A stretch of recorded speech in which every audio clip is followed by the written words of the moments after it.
voice was sad and lovely, with bright things in it, bright eyes and a bright passionate mouth, but there was an excitement in her voice that men who had cared for her found difficult to forget. A singing compulsion, a whispered, listen, listen, listen, a promise that she had done gay, exciting things just a while since, and that there were gay, exciting things hovering in the next hour.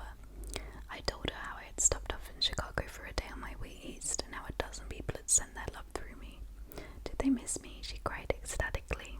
The whole town is desolate, all the cars of the left rear wheel painted black as a morning wreath, and the subsistent wail at night all along the North Shore. How gorgeous. Let's go back, Tom, tomorrow. Then she added irrelevantly, you ought to see the baby. I'd like to.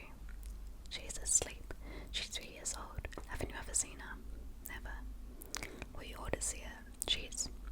Tom Buchanan, who had been hovering restlessly about the room, stopped and rested his hand on my shoulder. What are you doing, Nick? I'm a Bond man. Who with? I told him. Never heard of them, he remarked decisively. This annoyed me. You will, I answered shortly. You will if you stay in the East. Oh, I'll stay in the East, don't you worry, he said, glancing at Daisy and then back at me, as if he were alert for something more. I'd be a goddamn fool to live anywhere else. At this point Miss Baker said, absolutely, with such suddenness that I started.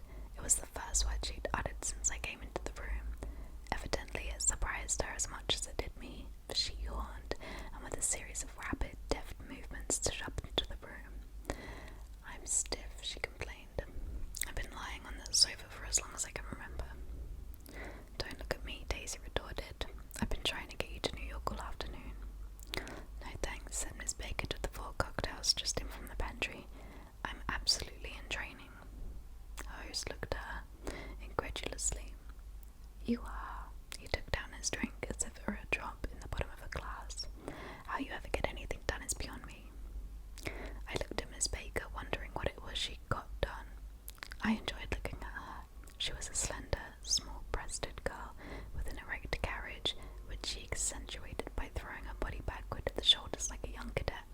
Her grey, sun-strained eyes looked back at me with polite, reciprocal curiosity out of a charming, discontented face. It occurred to me now that I had seen her, or a picture of her, somewhere before. You live in West Egg, she remarked contemptuously. I know somebody there. I don't know a single. You must know Gatsby. Gatsby, demanded Daisy. What Gatsby? Before I could reply that he was my neighbour, dinner was announced. Wedging his tense arm imperatively under mine, Tom Buchanan compelled me from the room as though we were moving a checker to another square.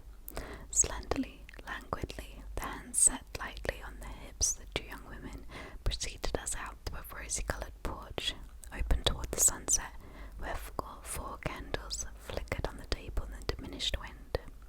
White candles, objected Daisy, frowning. She snapped them out with her fingers. In 2 weeks, it'll be the longest day in the year. She looked at us all radiantly. Do you always watch for the longest day of the year and then miss it? I always watch for the longest day in the year and then miss it. We ought to plan something, yawned Miss Baker, sitting down at the table as if she were getting into bed. All right, said Daisy. What do we plan? She turned to me helplessly. What do people plan? Before I could answer, her eyes fastened with an odd expression on her little finger. Look, she complained. I heard it. We all looked. The knuckle was black and blue. You did it, Tom, she said accusingly. I know you didn't mean to, but you did do it. That's what I get for marrying a brute of a man. A great, big, hulking, physical specimen of her. I hate that word, hulking, objected Tom crossly, even in kidding. Hulking, insisted Daisy. Sometimes she and Miss Baker talked at once, unobtrusively and with a bantering inconsequence that was never quite chatter, that was as cool as their white dresses and their impersonal eyes in the absence of all desire. They were here, and they accepted Tom and me, making only a polite, pleasant effort to entertain or to be entertained. They knew that presently dinner would be over, and a little later the evening too would be over and casually put away. It was sharply different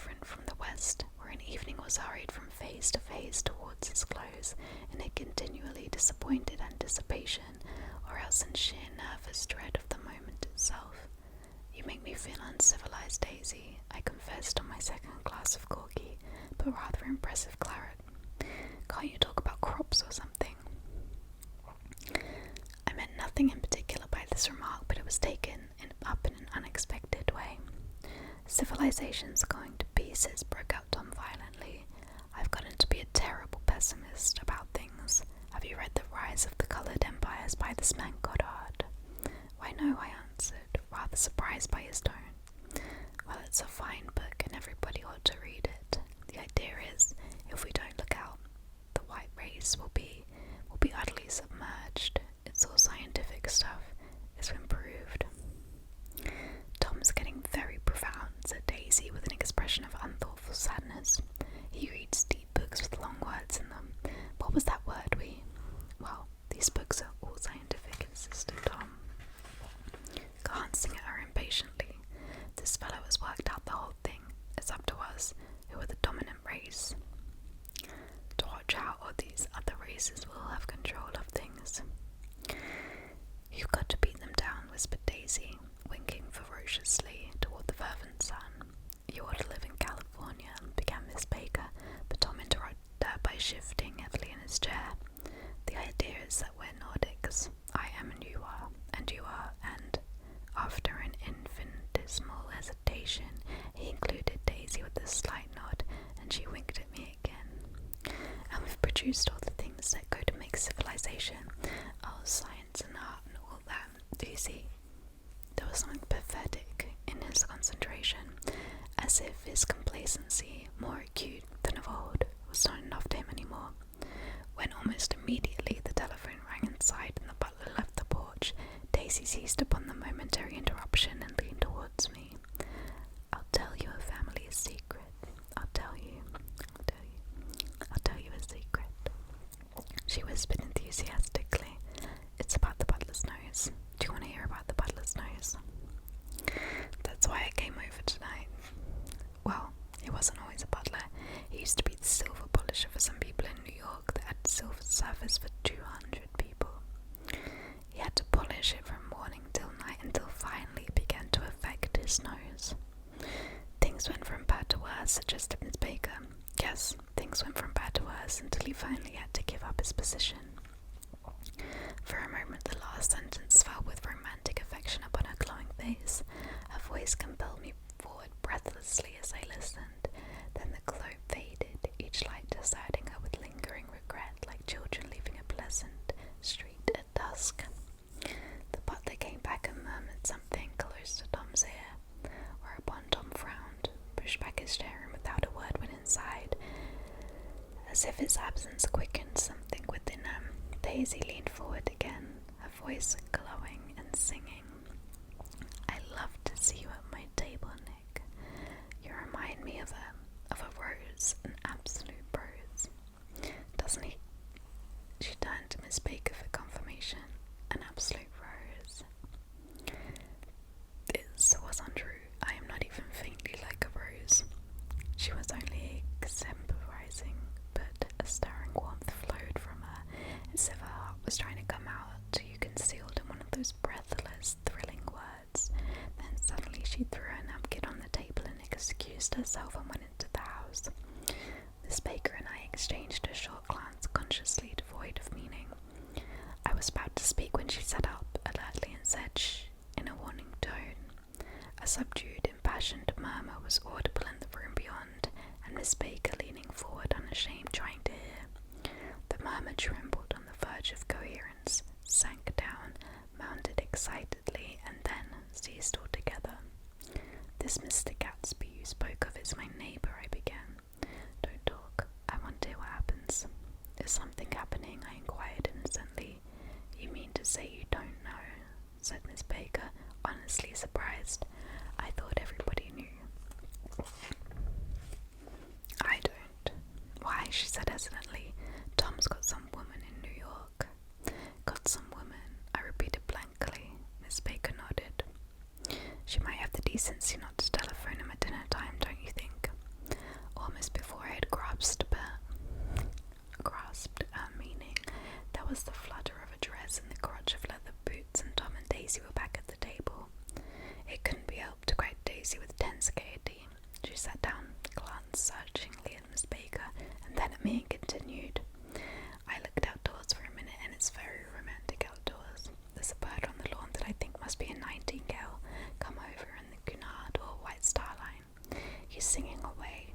voice sang. "It's romantic, isn't it, Tom?" "Very romantic," he said, and then miserably to me, "If it's light enough after dinner, I want to take you down to the stables." The telephone rang inside startlingly, and Daisy shook her head decisively at Tom. The subject of the stables, in fact all stables, vanished into air. Among the broken fragments of the last 5 minutes at table, I remembered the candles being lit again pointlessly, and I was conscious of wanting to look squarely at everyone and yet avoid all eyes. I could guess what Daisy and Tom were thinking, but I doubt if even Miss Baker, who seemed to have mastered a certain hardy skepticism, was able utterly to push this fifth guest's shrill metallic urgency out of mind. To a certain temperament, the situation might have seemed intriguing. My own instinct was to telephone immediately for the police. The horses, needless to say, were not mentioned again. Tom and Miss Baker, with several feet of twilight between them, strolled back into the library as if to a vigil beside a perfectly tangible body, while trying to look pleasantly interested and a little deaf. I followed Daisy around the chain of connecting verandas to the porch in front. In its deep gloom we sat down side by side on a wicker settee.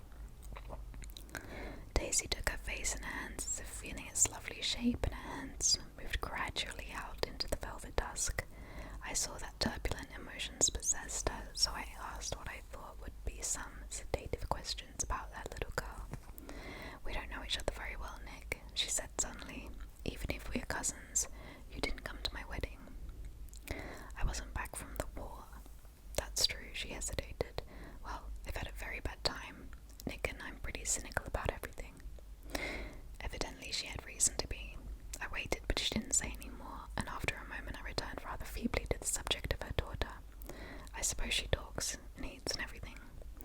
"Oh yes," she looks at me absently. "Listen, Nick, let me tell you what I said when she was born. Would you like to hear?" "Very much. It'll show you how I've gotten to feel about things." Well, she was less than an hour old, and Tom was God knows where. I woke up out of the ether with this utterly abandoned feeling and asked the nurse right away if it was a boy or a girl. She told me it was a girl, and so I turned my head away and wept. "Alright," I said. "I'm glad it's a girl, and I hope she'll be a fool. That's the best thing a girl can be in this world. A beautiful little fool.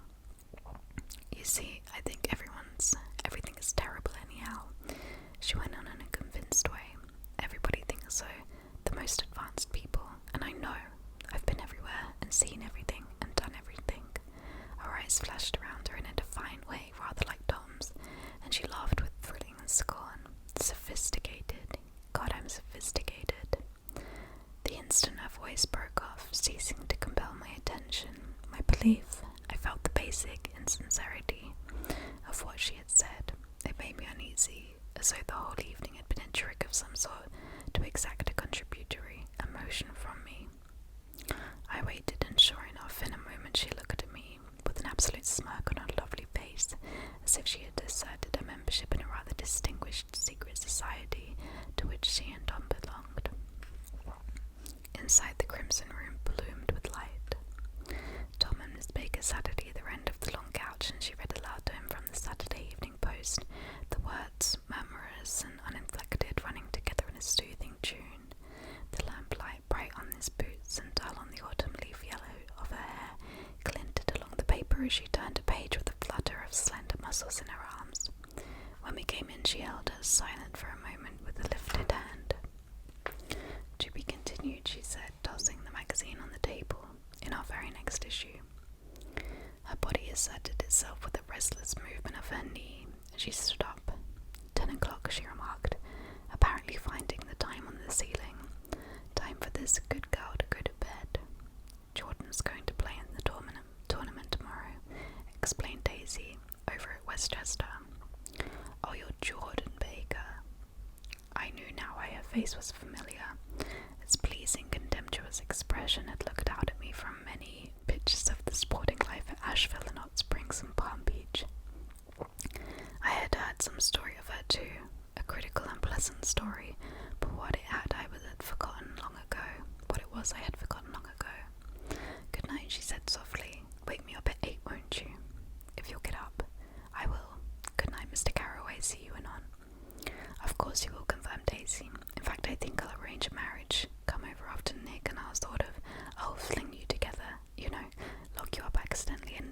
cousins and push you out to sea in a boat, that sort of thing. Good night, called Miss Baker from the stairs. I haven't heard a word. She's a nice girl, said Tom after a moment. They wouldn't let her run around the country this way. Who wouldn't do? Inquired Daisy coldly. Her family. Her family is one heart, about 1,000 years old. Besides, Nick's going to look after her, aren't you, Nick? She's going to spend lots of weekends out here this summer. I think the home influence will be very good for her. Daisy and Tom looked at each other for a moment in silence. Is she from New York? I asked quickly. From Louisville. Our white girlhood was passed together there. Our beautiful white. Did you give Nick a little heart-to-heart talk on the veranda? Demanded Tom suddenly. Did I? She looked at me. I can't seem to remember, but I think we talked about the Nordic race. Yes, I'm sure we did. It sort of crept up on us, and the first thing you know. Don't believe everything you hear, Nick, he advised me. I said lightly that I'd heard nothing at all, and a few minutes later I got up to go home. They came to the door with me and stood side by side in a cheerful square of light. As I started my motor, Daisy called, Wait. I forgot to ask you something, and it's important. We heard you were engaged to a girl out west. That's right, corroborated Tom kindly. We heard that you were engaged. It's a libel, I'm too poor. But we heard it, insisted Daisy, surprising me by opening up again with a flower-like way. We heard it from 3 people, so it must be true. Of course, I knew what they were referring to, but I wasn't even vaguely engaged. The fact that gossip had published the bands was one of the reasons I had come east. You can't stop going with an old friend on account of rumours, and on the other hand, I had no intention of being rumoured into a marriage. Their interest rather touched me and made them less remotely rich, nevertheless. I was confused and a little disgusted as I drove away. It seemed to me the thing for Daisy to do was to rush out of the house, child in arms, but apparently there was no such intentions in her head. As for Tom, the fact that he had some woman in New York was really less surprising than that he had been depressed by a book. Something was making him nibble at the edge of stale ideas, as if his sturdy physical egotism no longer nourished his peremptory heart. Already it was deep summer on roadhouse roofs, and in front of wayside garages where new red petrol pumps sat out in pools of light, and when I reached my estate at West Egg, I ran the car under its shed and sat for a while on an abandoned grass roller in the yard. The wind had blown off, leaving a loud, bright night with wings beating in the trees, and a persistent organ sound as the full bellows of the earth blew the frogs full of life. The silhouette of a moving cat wavered across the moonlight, and turning my head to watch it, I saw that I was not alone. 50 feet away, a figure had emerged from the shadow of my neighbour's mansion and was standing with his hands in his pockets, regarding the silver pepper of the stars. Something in his leisurely movements and the secure position of his feet upon the lawn suggested that it was Mr. Gatsby himself, come out to determine what share was his of our local heavens. I decided to call to him. Miss Baker had mentioned him at dinner, and that would do for an introduction, but I didn't call to him, for he gave a sudden intimation that he was content to be alone. He stretched out his arms towards the dark water in a curious way, and far as I was from him, I could have sworn he was trembling. Involuntarily I glanced seaward, and distinguished nothing except a single green light, minute